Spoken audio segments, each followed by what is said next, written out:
Final countdown. If this is your choice.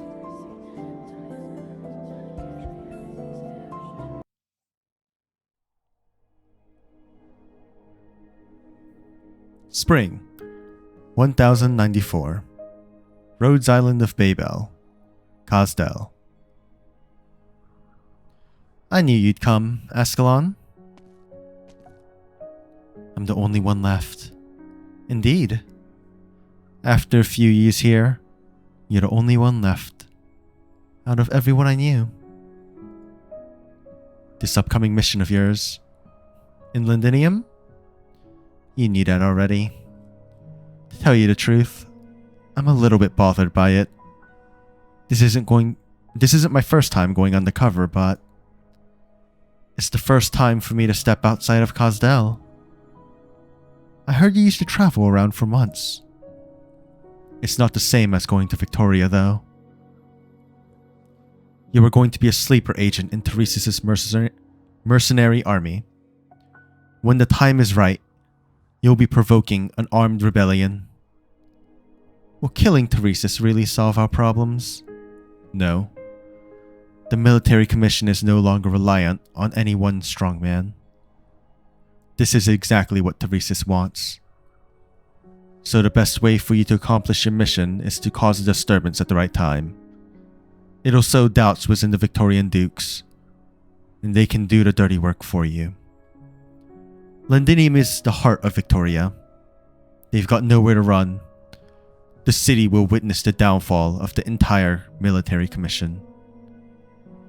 And then you guys will beat up the whole Naxxir court and take back Kazdel, right?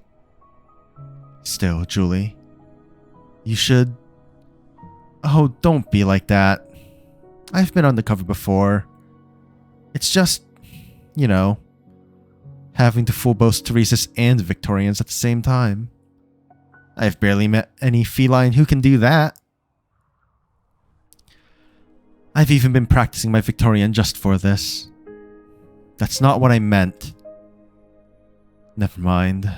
Here. For you. What's this? My old clothes? My name's been sewn into the lining. Did Her Highness do this? Her Highness wanted to give you this in person. But I don't want you two to meet at this moment. I would rather she not have to suffer too much. You know what I mean? You know that everyone involved in the plan is considered sacrificed already. Her Highness knows this. She wanted to say goodbye to you all in person, but that would only make it harder for her to sleep at night. So I lied to her. I told her you all left earlier than planned. I'm sorry, Julie. You might have wanted to meet Her Highness too. Julie does not reply. She strokes the name sewn onto her clothes with linen, feeling its rough texture in silence. Julie. She remembers how Her Highness would teach them lessons. She is more used to killing people than learning things in a classroom. Although she would doze off as though she didn't understand a thing, she knew in her heart that everything Her Highness said was right. That's why she has never raised a question in class. Who wouldn't want to see Her Highness one last time? But I don't mind it's you who gives me this. I've learned a lot from you in these past few years too. You're not thinking that you might... But you're not thinking that you might be more qualified for this mission than I am, are you? No, I'm not. There were some people who actually mentioned you at the meeting earlier, but we all agreed that it's best if you stay in Kazdel with Her Highness. As for me, I've always been on my own, so I was the first to suggest. You could go and join Scout's team. I remember you have already applied for it.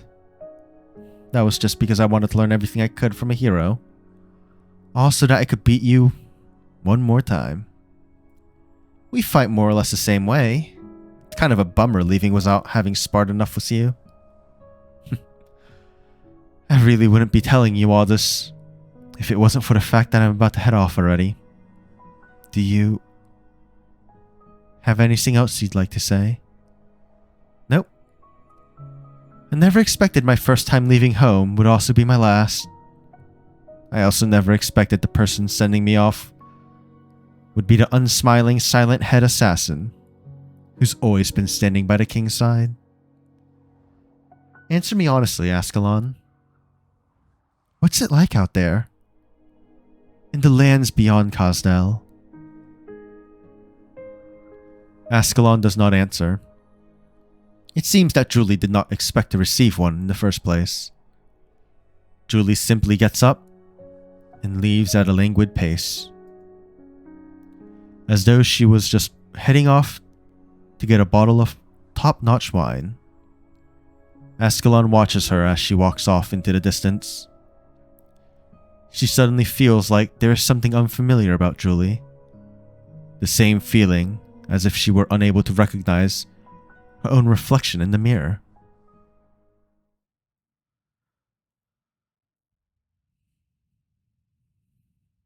Three months later, village on the outskirts of Londinium, Victoria. Come out already. There's no use hiding. We received the info while in the city that there's a squad heading off to Kazdel. That must be you lot, right? We've blocked off all other roads out of this village, and don't even think about passing through me here.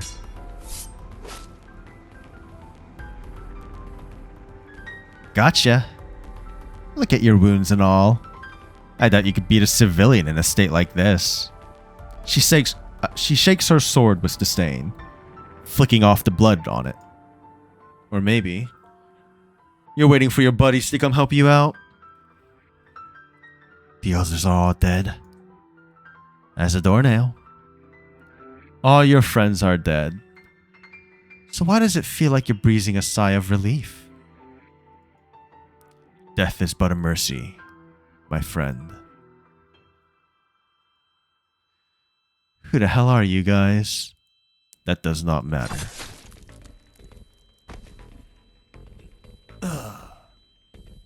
Your blade struck true. She hears the assassin break out in laughter under her blade. Only once he has finally stopped breathing does she peel off his mask. Julie freezes.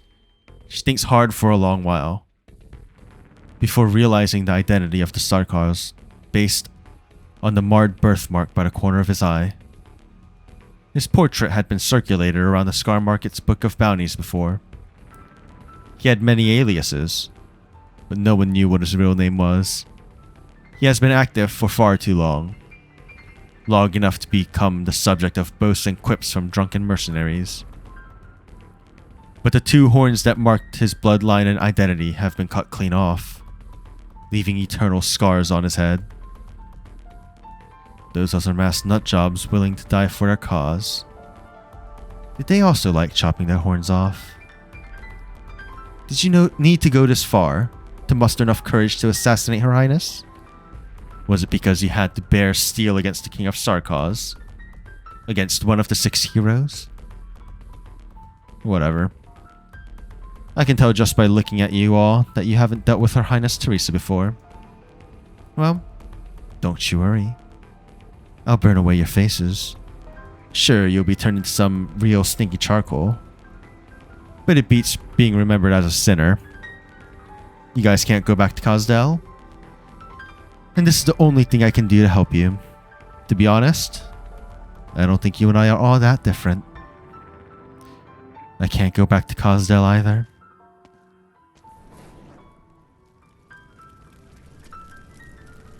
Julie and her companions pile up the assassins' corpses, set the grisly pyramid alight, then set off in the direction of Londinium. The blaze behind them crackles. A thought suddenly pops up in Julie's mind. The furnace in Kazdel doesn't sound like this. What was it like? She heard it all the time when she was little. Can't remember any of it.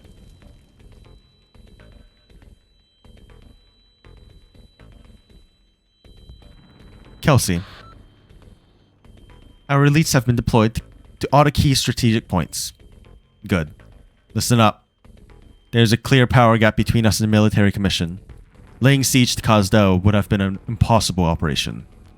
But thanks to the Duke of Cavendish's ultimatum, Teresis has marched to Londinium earlier than planned. Kazdel now only has some of the royal court factions aligned with the military commission to oversee it. He has almost abandoned the city. This has no doubt left both the civilians and remaining soldiers in disarray. Once the banner of the military commission falls, Her Highness Teresa will proclaim that they have abandoned Kazdel, and in turn proclaim the liberation of Kazdel by Babel. This battle line will be formed by multiple points rather than an entire front. We must strike swiftly and precisely. Due to the disparity in military strength, almost every single one of our armed personnel who still heeds the command of Babel has been assigned to taking the city. Thus, the landship's defense will be relatively weak. Her Highness Teresa will remain on the landship to balance the situation. We will retain a suitable force to guard the ship too, under my personal command. Once the city gates of Kazdel have been broken open, and the path to the Soul Furnace has been made, Her Highness will meet the main army at all speed. We have 6 hours to storm the city, else the military commission will have the opportunity to organize a powerful counterattack. If that time comes, our weaker Babel forces will be exposed to danger. By the light of the setting sun, Babel will capture the furnace and the royal court's chamber, and the banner of Babel will rise with the moons. And when that time comes, a ceasefire will resound across all Kazdel. I have faith that we will all succeed.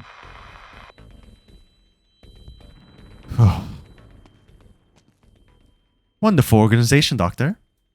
Just some big talk meant to boost morale. I'm sure Kal'tsit and our experienced fighters can see right through it. Babel is going to take heavy losses. It's not quite Teresis' style, allowing so many flaws to go exposed. But I trust you, Doctor. I believe that with this price we must pay, we can take back Kazdel. Teresis is going to fight for the power he most craves in Londinium.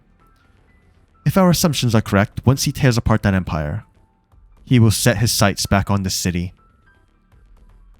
Is there no room for 2 Kazdels on this great land? Perhaps there is.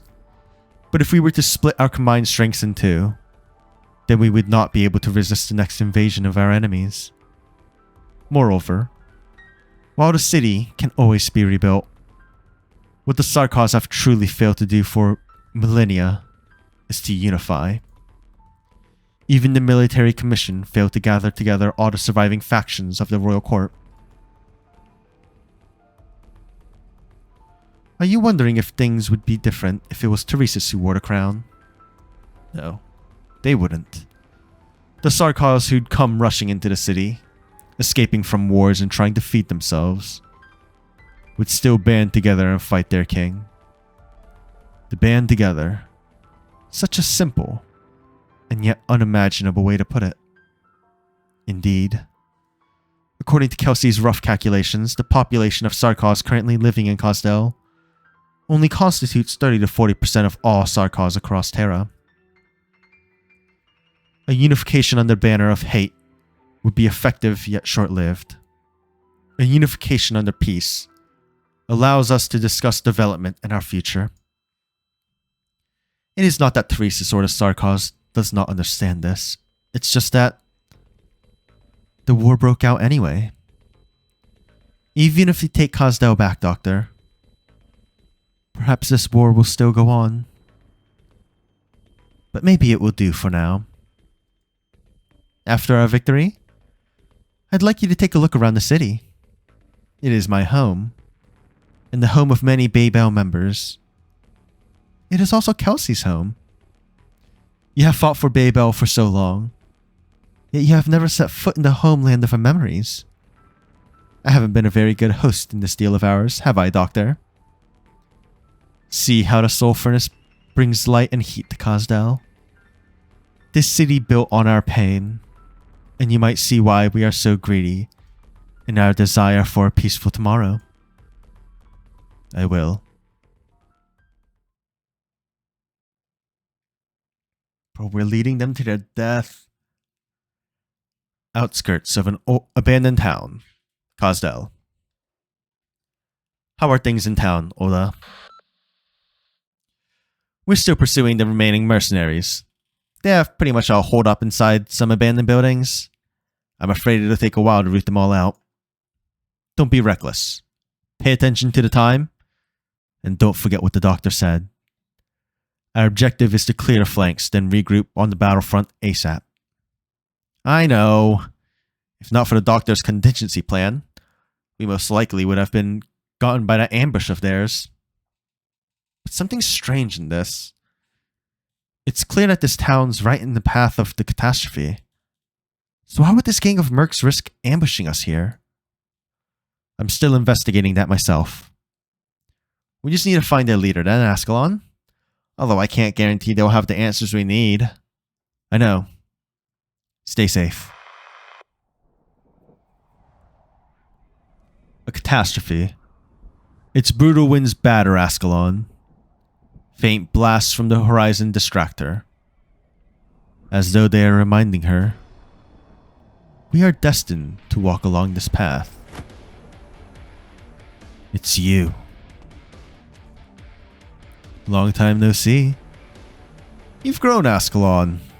You really have toughened yourself up on the battlefield over the last few years.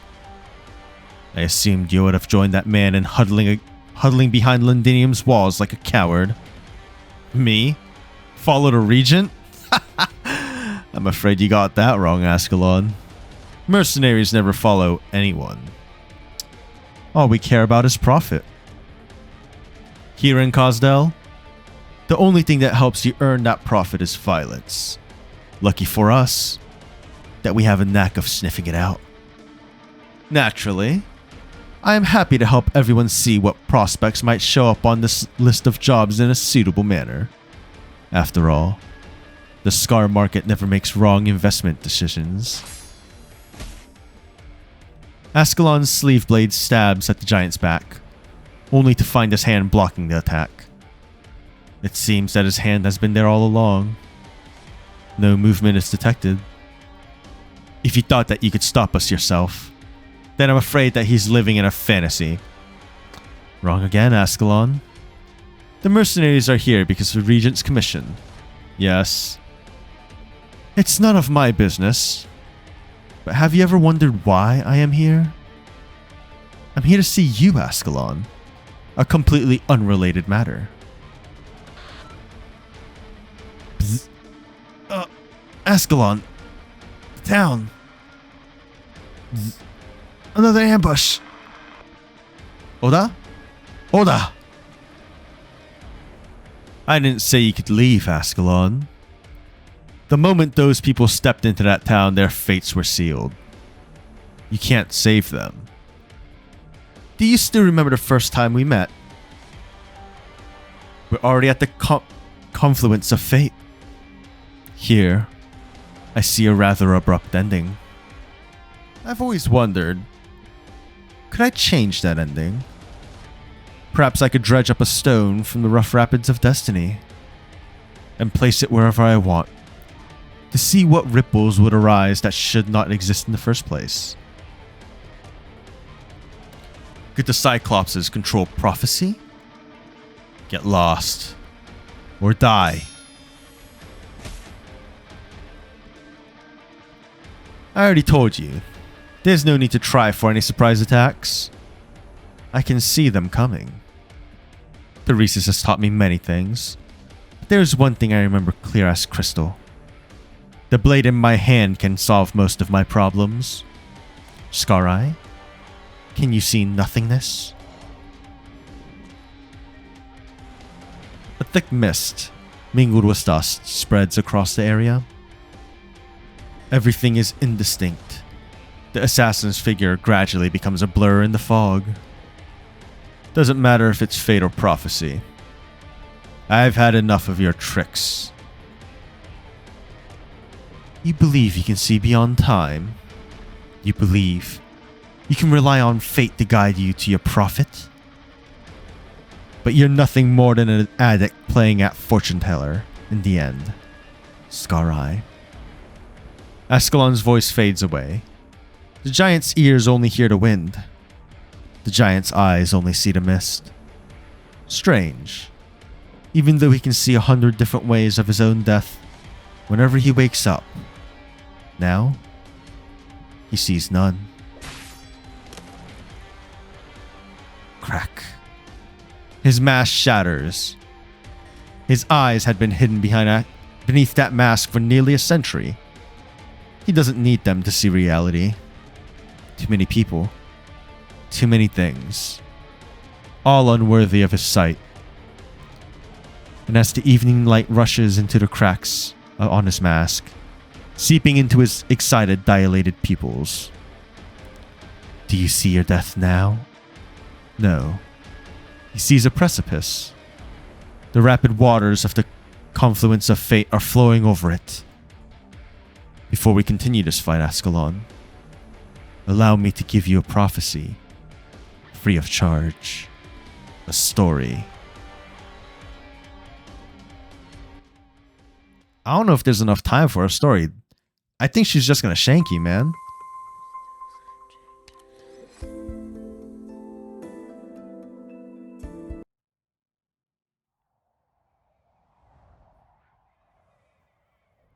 Someplace in the wilderness. Kazdel.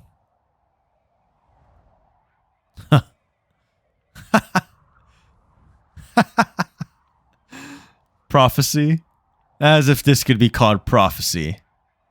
Ascalon did not kill me. What has spoken still requires discernment. What has been discerned can still be altered. The essence of prophetic arts is merely conjecture and calculation. No wonder there is no destiny that can't be defied. The Cyclops court is nothing more than a big, sick joke. It hurts. I didn't die under Ascalon's blade. This isn't what I prophesized.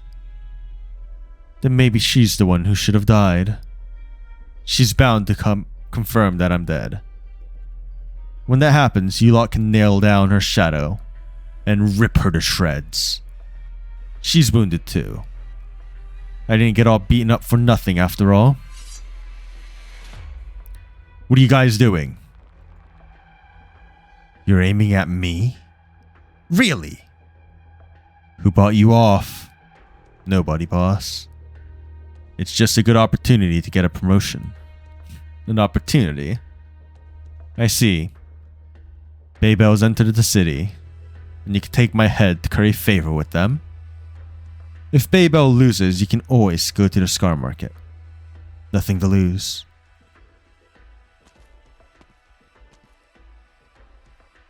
Scar Eye silently looks at the soldiers he set up for the ambush himself.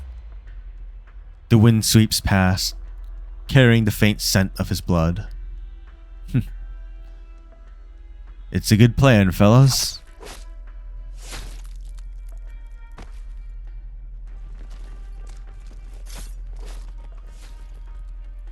Fate did not kill him.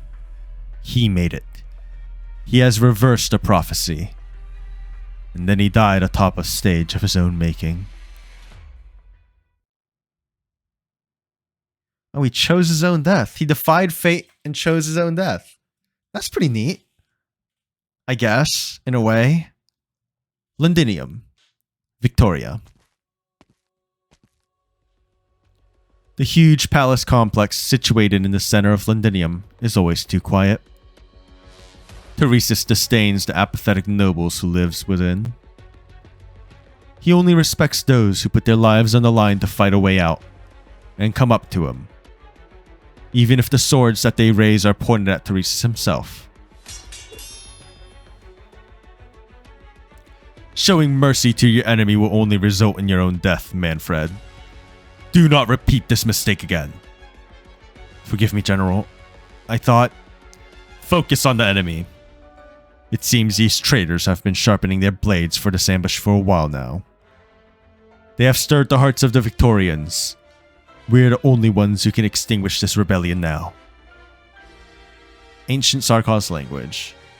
By the time he murmurs his covert orders, a group of silent figures are already appearing on the chaotic battlefield.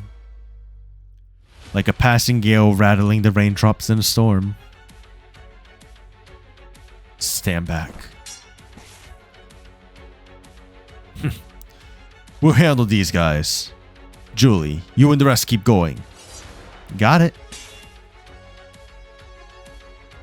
Don't even think of getting close to the general. No need to rush. It'll be your turn soon. I'm the general's guard captain, assassin. Then you're gonna want to hold your sword tight. An inconspicuous arc sweeps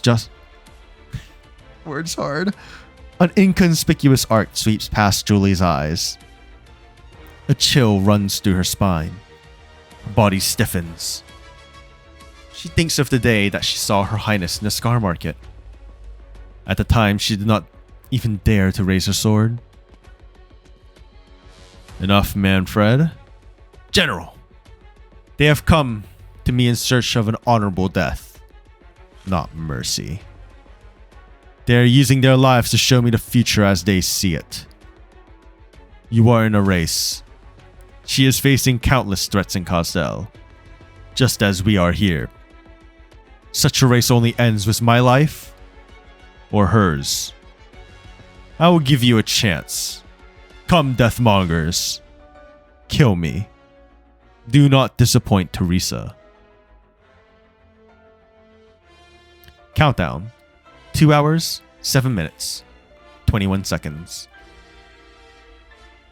Shatter. Oh, it's Logos. It's the guy. Everyone says he's broken. The gates have fallen. They're about to come through. Countdown. 1 hour, 33 minutes, 48 seconds.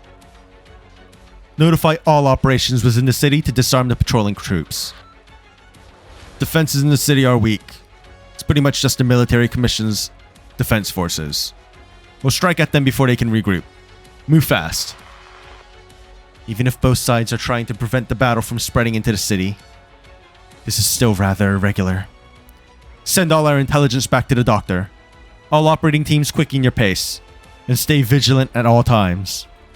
Take down the military commission's flag in the plaza, and tune our radio into all frequencies in the city.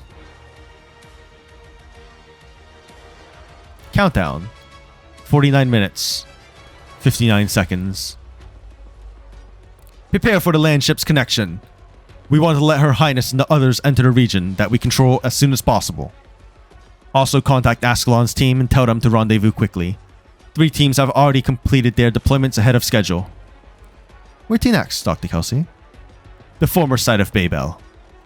Babel's flag has not been raised there for many years. Kelsey walks along the street. She's still familiar with the route to Babel's offices. The Sarkaz on the street quietly move about, climbing as high as they can on the surrounding buildings, gazing at the same ruins within the city. A flag that has not been seen in Kosdel for many years slowly rises. Babel has returned.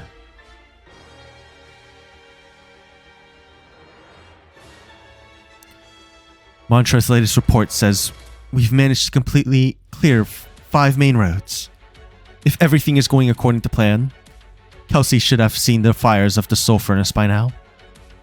Kosdel's defenses are all but crippled, Doctor. We can board the city now. Good. But the military commission will not give up on Kosdel. If we want complete control of the city, we still need a bit more time. By then, we might not be able to completely avert the destruction of Kosdel's center city. Wait. I felt them. What? They are still here. But they have no intention of aiding anyone. It seems that some arrogant bystanders have joined our battle. Teresa. I also feel enemies. Not ordinary ones. Their souls burn with killing intent, sorrow, misery, and determination. The military commissions assassins. They intended to use the city as bait all along, so they can inflict heavy damage on Babel's headquarters. This also was in my calculations. But this time, there's no wagering or planning our way out of this. We must defeat the assassins, then return to our city. I will go control the landship's defense systems and mount a defense. Go, Doctor. We need not bring another fight into the city, not as it bathes in the twilight afterglow. Countdown. 22 minutes, 48 seconds. Closure? Have you made contact with the landship? Still no response. I'm still overriding the city's broadcast power settings and trying to expand its range. Maybe the landship's comms had a temporary malfunction. I'm doing my best to bring it back online.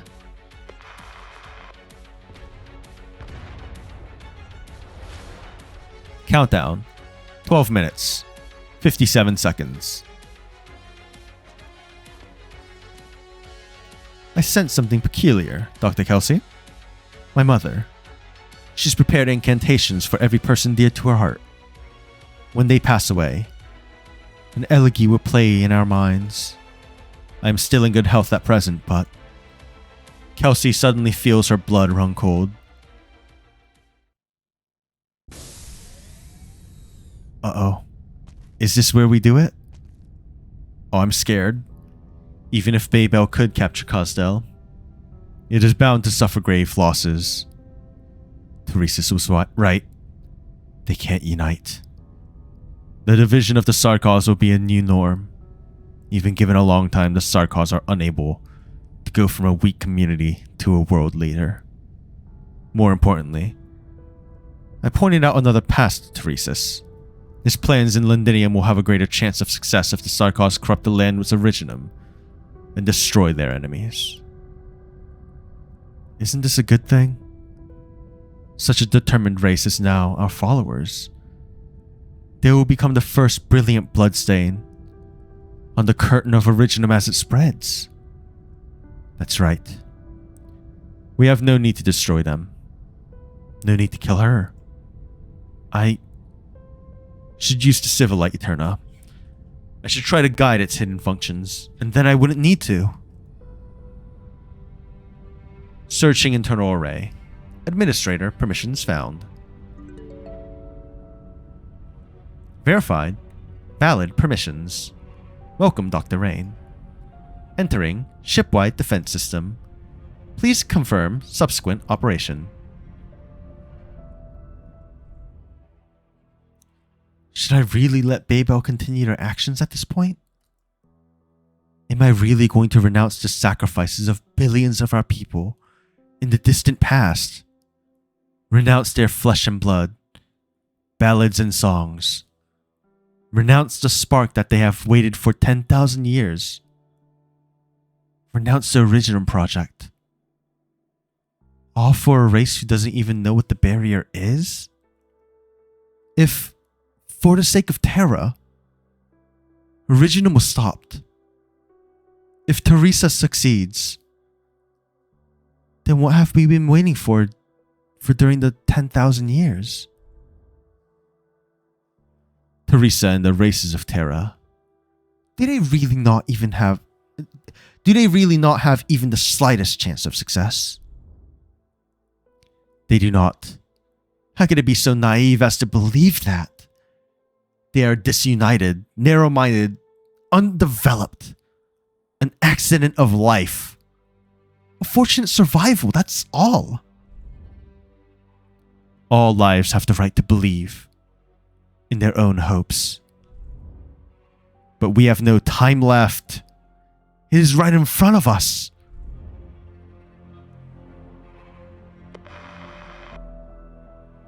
Doctor? Doctor, can you hear me? That's strange. There are some peculiarities in the doctor's emotions. intense, and shadowed. Doctor, what exactly? Look. There is a fiery light from the torn apart portal, like a smoldering gash across the sky. Only after centuries will it dissipate into nothingness. The stars are leaving from where we stand, like leaves trembling in the night. Yet that ship from Talos 2 still arrived at these rubble-strewn ruins.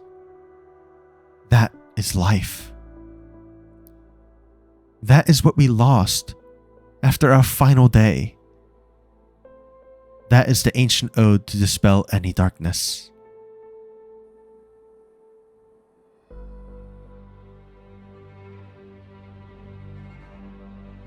To this day, we still do not understand how life appeared in this vast sea of stars.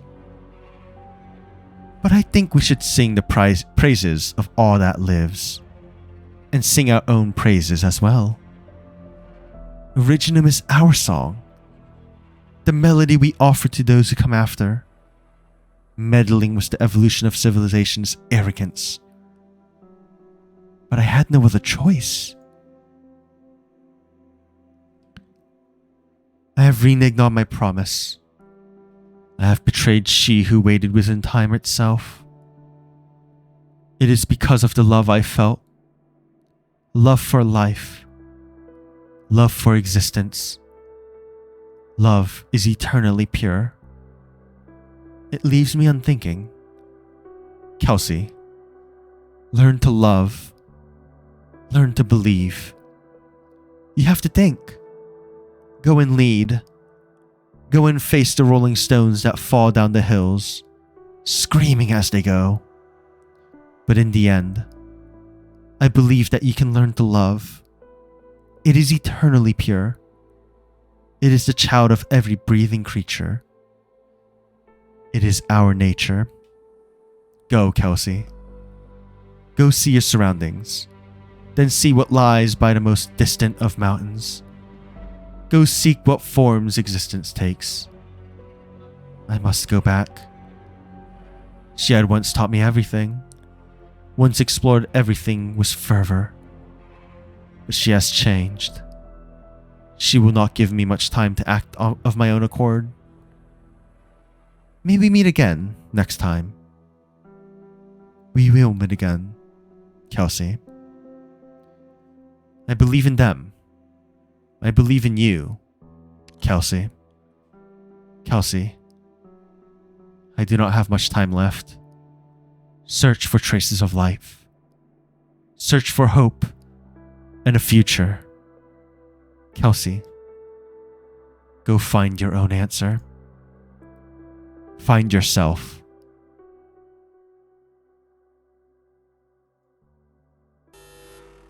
Are you sure you want to disable the ship-wide defense system? No? Please don't do this, man.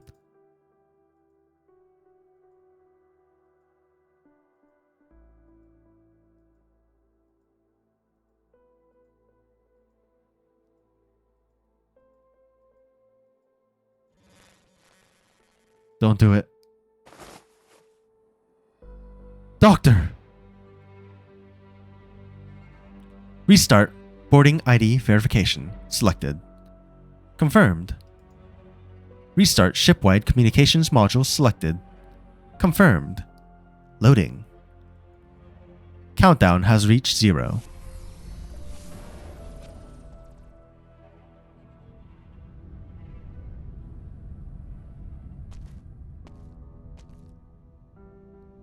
The fluorescence of the control panel reflects off the doctor's mask. As the screen shuts down, the face behind the mask is shrouded in darkness again.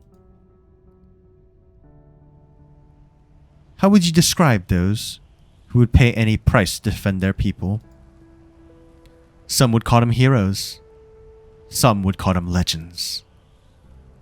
But such titles best take root in times of widespread war. As a short era of peace begins, in the space of a night, those living legends will all be relegated to the lands of stories and tales. The children who hear of such tales will ask, why have all the people who bear such grand titles disappeared?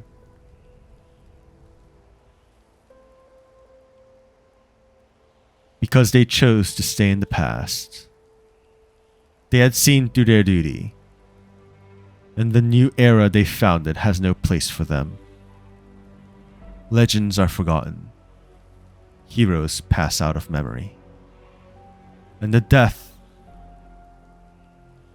arrives as it always does. None can escape it. Duty spurs a hero to write an answer with death, to tread a muddy road. That is our fate.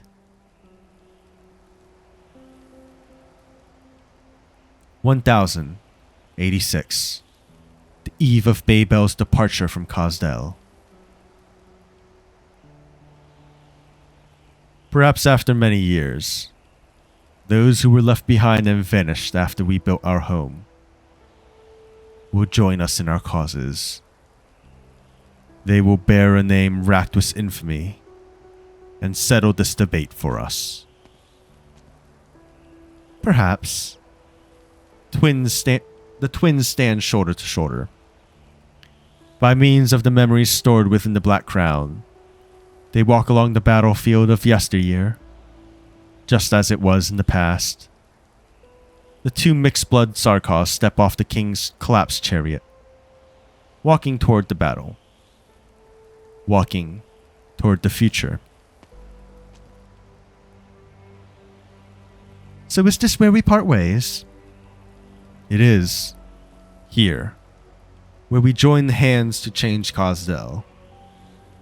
We part.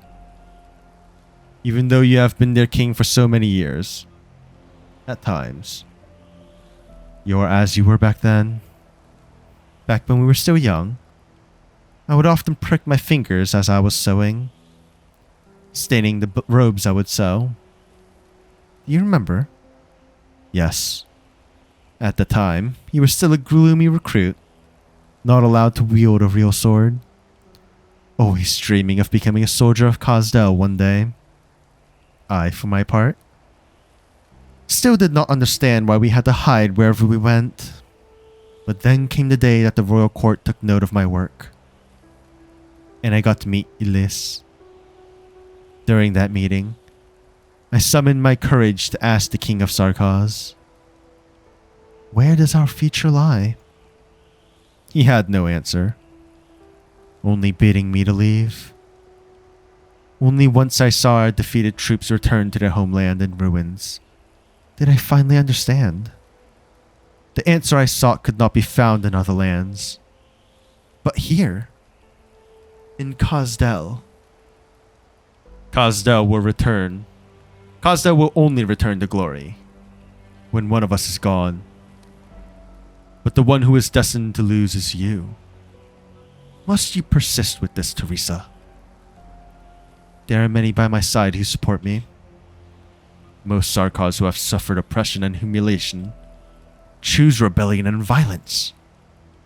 No matter if those who remain wish it or not, they will eventually be swept along by the tides and drawn into wars. But our generation must do something.